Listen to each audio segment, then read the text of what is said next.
And what I'd like to talk about today is the time gating of content in World of Warcraft, certainly in Legion at the moment. It's not a new thing that's come with Legion.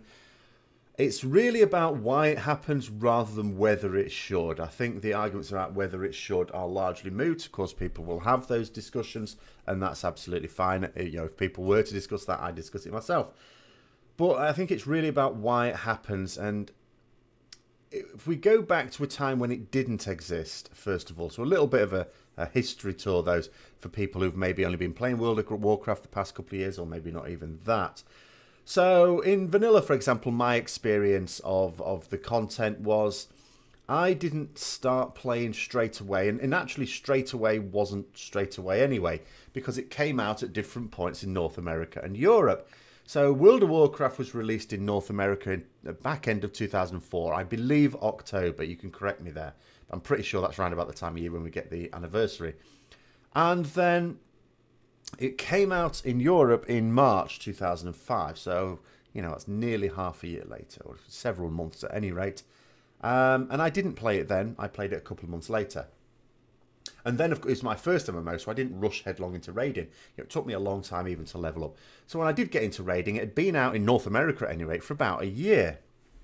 And I started off in Molten Core. Now, at that time, in fact, it was actually ironic. I went into Blackwing Lair before I ever went into Molten Core, but it was purely by accident. It was over a summer of 2005, and I was in a casual guild, and we were doing an Upper Blackrock Spire run, which was 15 man at the time. And that was one of the ways you could get into Blackwing Lair. There was like a portal just behind where Nefarian and Ren Blackhand are, when you sort of go into that sort of I mean, if you've only just joined World of Warcraft very recently, you won't even necessarily know that because they've completely changed the instance.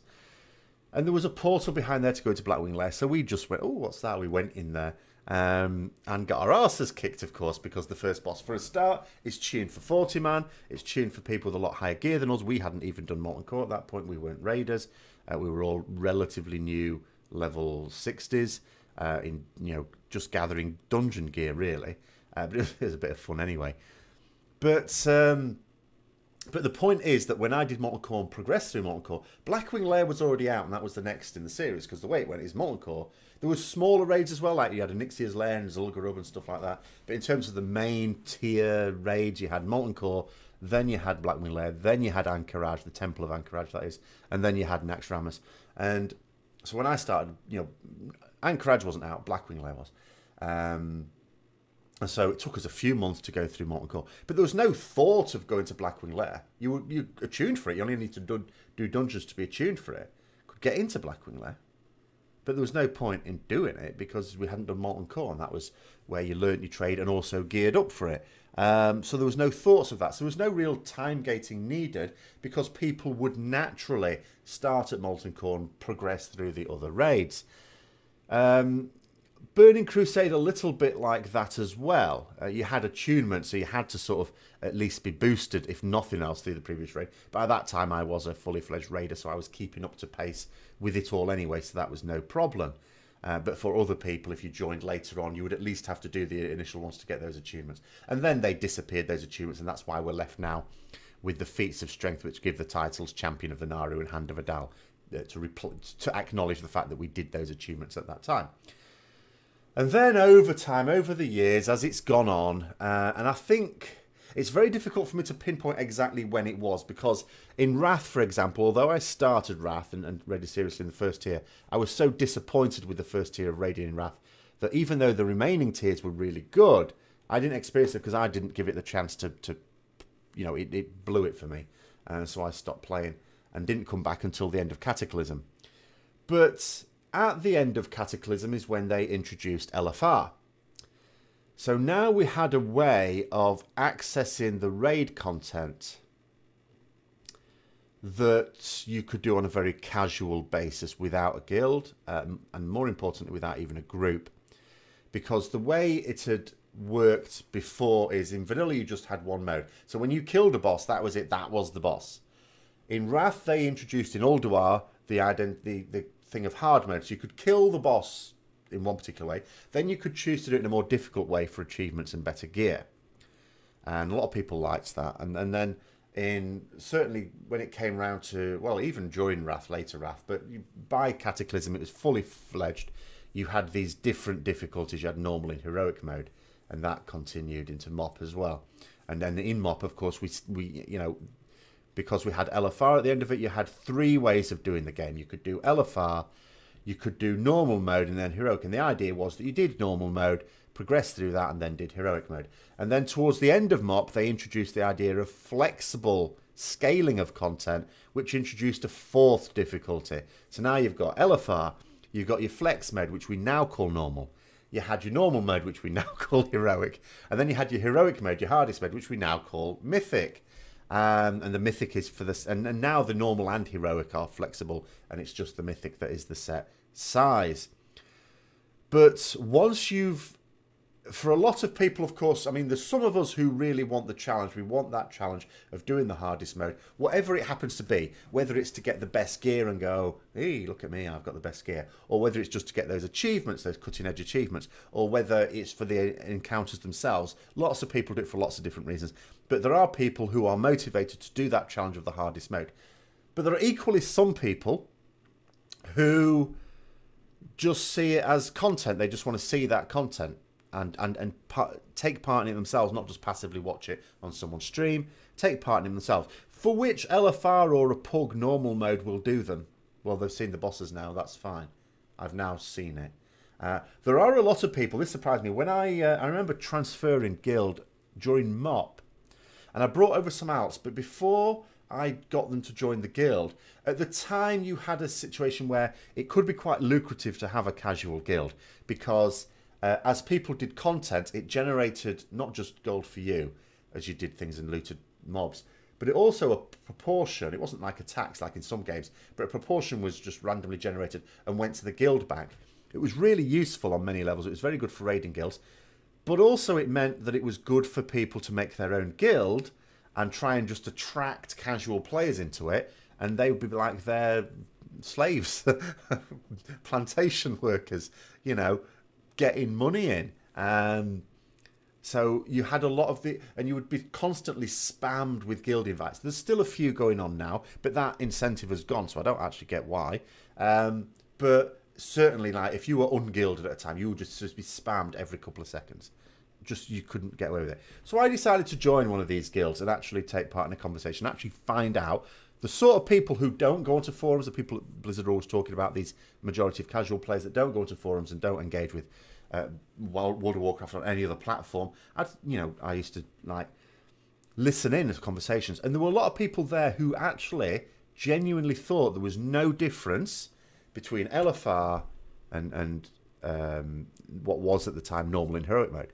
They just thought heroic mode was just like LFR, but with everything having more health and stuff like that, and that's why you needed better gear.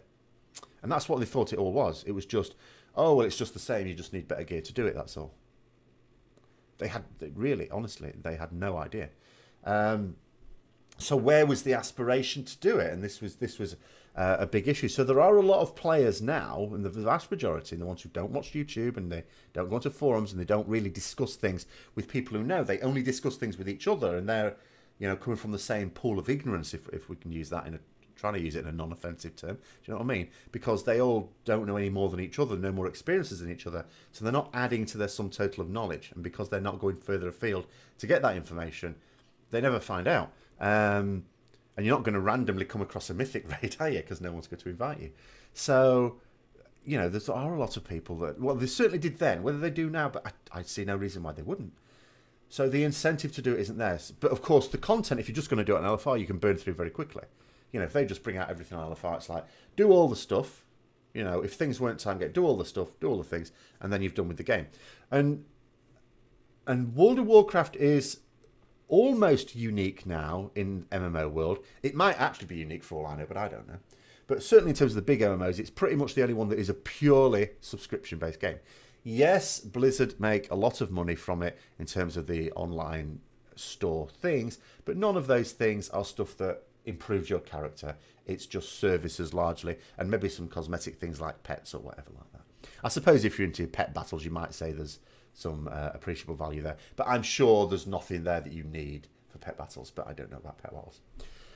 But so what happened? What was starting to happen was that you'd get people who consume the content when it first comes out, and then stop subscribing. So every time there's a patch comes, and a major content patch would come around about once every 5 or 6 months, they'd consume it all in a few weeks, and then stop subscribing.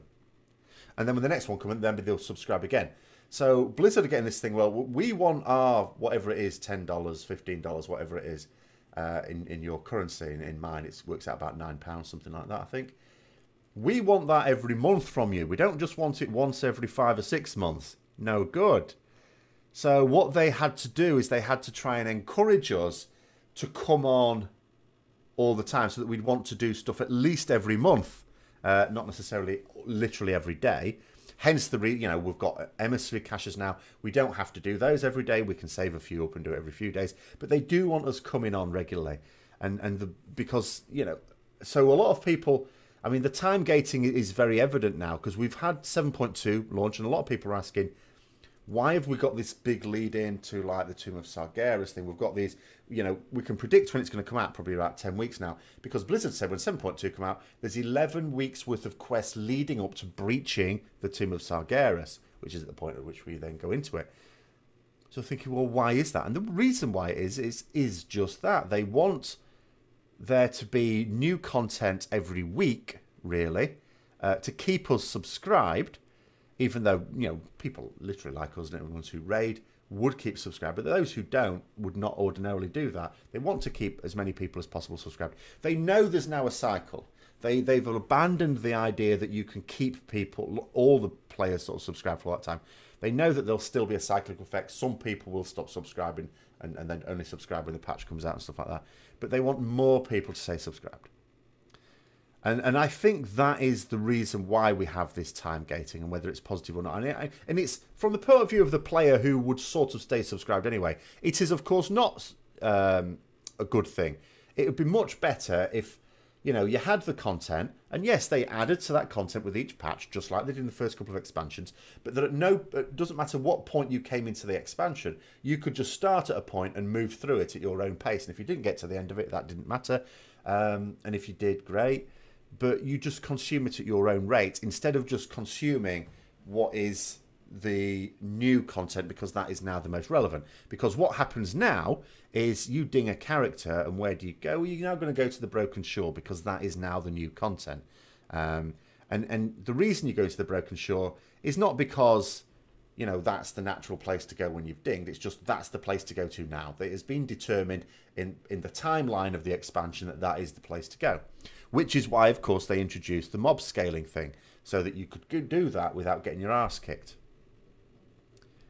So I'm not going to go on too much about it, but it's just that I had a few discussions, comments appearing in things that are talking about this, and why do we need this, and why do we need these portioning out bits of content a bit at a time for us, a bit at a time. And that's the reason. It's not a discussion, as I said at the start, on the rights and wrongs of it. It's not a discussion on whether it's the Blizzard developers, or we know it's not the Blizzard developers driving it, but of course they're the ones having to put things into place to allow it to be. It's being driven by the people who need to make the money on it. Would it change if Blizzard World of Warcraft moved away from a pure subscription basis to similar to other MMOs where you can choose to subscribe, or you can try a free-to-play model and just buy modules of content? Would it change then? Would that stop it? Probably would. Would that be better? That might bring up issues of its own. It might be the sort of thing I'd come to discussing in a few weeks' time. Who knows? But there you go. I hope you found it interesting. If you did, as usual, don't forget to like, comment, subscribe and share for further content. And until next time, I'll see you later.